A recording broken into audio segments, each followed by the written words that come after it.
Hey guys, এতিয়া কেই বাজিছে গম পাইনে? এতিয়া বাজিছে দুপৰীয়াৰ 12। তথাপিও আপোনালোকে আকাশত চাব পাৰে, আকাশত সূৰ্যৰ দেখা দেখি নাই। আচলতে সূৰ্যটো একেবাৰে ৰাতিপুৱাৰ পৰা নিৰুদ্দেশ হৈ আছে। আপোনালোকে হয়তো বিচাৰি আছে সূৰ্যটোক, কিন্তু সূৰ্যটোক বিচাৰি পোৱা নাই, ময়ো বিচাৰি পোৱা নাই। বতৰটো একেবাৰে ডাৱৰীয়া, গোটেই দিনটো বৰষুণ। গাইজ, বতৰ যিয়ে নহওক, ভিডিঅ'টো আজি ঘৰৰ পৰাই আৰম্ভ কৰিছোঁ। মানে মই প্ৰথমতে আপোনালোকক ভিডিঅ'টো আৰম্ভ কৰাৰ আগতে এটা বস্তু দেখি আছোঁ। বস্তুটো কি দেখাই আছোঁ গাইজ? এক মিনিট। ভালেখিনি উন্নতি দেখা পালোঁ, ভালেখিনি সলনি দেখা পালোঁ, কিন্তু মই আজিকালি এটা বস্তু সলনি দেখা নাপালোঁ। মানে মই জীৱনৰ আজি মোৰ 25 বছৰ হ'ল, 25 বছৰত এটা বস্তু সলনি নেদেখিলোঁ। সেই সলনি নোহোৱা বস্তুটো মই আজি আপোনালোকক প্ৰথমতে দেখি আছোঁ। গাইজ, আপোনালোকে চাব পাৰে এই ৰাস্তাটো মানে এইফালে এনেকৈ চাব পাৰে, কি সুন্দৰ ৰাস্তা। আপোনালোকে চাব পাৰে এনেকুৱা ৰাস্তা হয়তো অসমত ক'তোৱেই নাই। আপোনালোকে প্ৰথমতে চাই লওক ৰাস্তাটো। এয়া হ'ল আমাৰ ৰাস্তাৰ অৱস্থা। এজাক বৰষুণ দিলে একেবাৰে নৰক সদৃশ পৰিৱেশৰ সৃষ্টি হৈ যায় এই ৰাস্তাটো। চাব পাৰে আপোনালোকে, এই ৰাস্তাটো আপোনালোকে হয়তো ভাবিব পাৰে এয়া পথাৰ বুলি। পথাৰো নহয় গাইজ, আটাইতকৈ দুৰ্গম অঞ্চলত থকা এই ৰাস্তাটো আছে চতমা গাঁৱত। চতমা গাঁৱত প্ৰায় 200 ঘৰৰ মানুহৰো বেছি আছে। এই ৰাস্তাটোৱে হৈছে চতমা গাঁৱৰ মূল পথ। এই ৰাস্তাটোৰে ছাত্ৰ ছাত্ৰীৰ লগতে সকলো মানুহে অহা যোৱা কৰে। গাইজ, মই আপোনালোকক আৰু দেখুৱাই আছোঁ, চাই থাককচোন।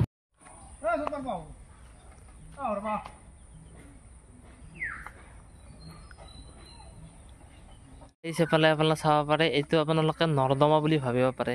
গাইজ, নৰ্দমা বুলি ভুল নকৰিব, এইটো হ'ল আমাৰ মূল ৰাস্তা। এইপিনে অহা যোৱা কৰে প্ৰায়ভাগ মানুহে। চাব পাৰে এই ৰাস্তাৰ অৱস্থা। এনেকুৱা বেয়া ৰাস্তা হ'লেও আমি ওলালোঁ এটা কামত, বিশেষ কামত আমি ওলাইছোঁ বৰ্তমান। টেনশ্যন হৈছে, এখন গাড়ী নিয়াটো এতিয়া টান হৈছে। চাওকচোন গাইজ, কেনে তথাপি চেষ্টা কৰিব, লৈ যাওক। গেছি ঠেলি দিব লাগিব নেকি?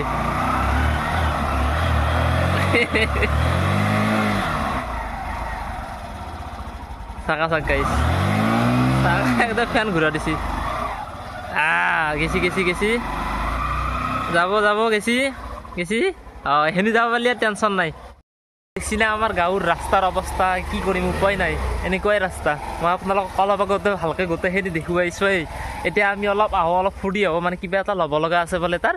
গতিকে তাৰ পৰা লৈ আহোঁ, কি এনে তাৰ লগত যাওঁ আৰু ফুৰি আহোঁ অলপ। ঠিক আছে। মানে মোৰ লগৰটোৱে তাৰ মনৰ মানুহজনীক লগ কৰিবলৈ যোৱাৰ কথা আছে। সেইবাবে সি কিবা এটা ল'বৰ বাবে দোকানলৈ আহিছিল, কাপোৰৰ দোকানলৈ। কিন্তু তাত তাৰ পচন্দ নহ'ল। সি এনেকৈ দোকানীজনৰ লগত কথা বতৰা পাতিছিল। মই অকণমান ভিডিঅ' কৰি ল'লোঁ। ইয়াত তাৰ পচন্দ নহ'ল। সি মোকো মাজে মাজে সুধি আছিল, কিন্তু তাৰ এই পেণ্টটো পচন্দ নহ'ল। গাইজ, এয়া আছিল নাৰপাৰা চক। নাৰপাৰা চকত দোকানখনত তাৰ এই বস্তুটো পচন্দ নহ'ল। গতিকে এতিয়া আমি যাই আছোঁ বিশালত, নলবাৰীত বিশালত লগ পাইছোঁ।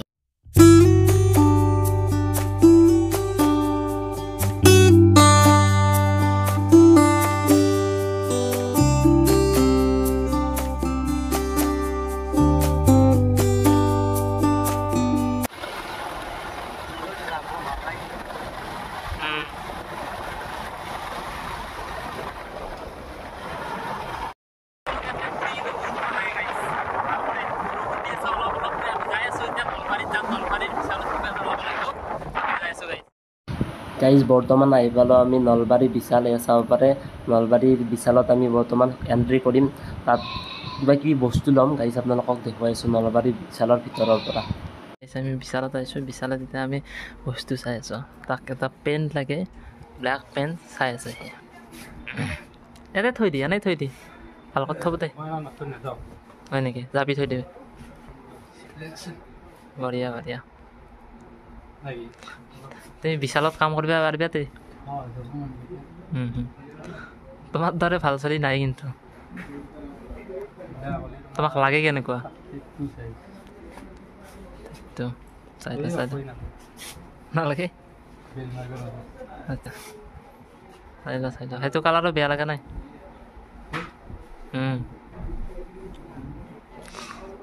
সেইটো এনেও ৰিজেক্টেড, মানে কোনোবাই এৰি থৈ গৈছে তাতে।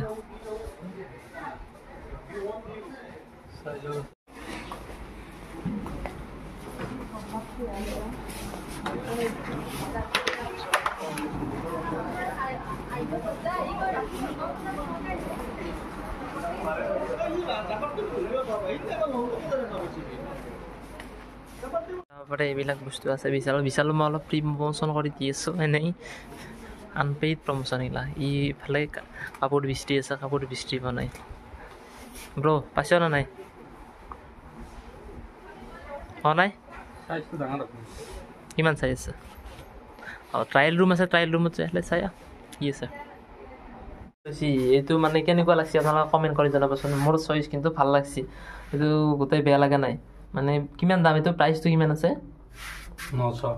900 ঠিকেই আছে একদম পুৰা ভালেই লাগিছে গোটেই বেয়া লগা নাই ট্ৰায়েল ৰুমত চাওকচোন আজি কোনে পিক ফেলাইছে আজি সি এটা অধম এতিয়া আৰু কোনোবাই পিক ফেলাই নেকি একদম বেয়া কথা এতিয়া পিক ফেলাব নালাগে everything is temporary but trial ৰুমত আহি চেল্ফি মাৰা ইজ পাৰ্মানেণ্ট গাইজ চেল্ফি মাৰিবই লাগিব চেল্ফি কেইখনমান মাৰিলেও মই আপোনালোকক অতি লগাই দি আছোঁ গাইজ চাই দিব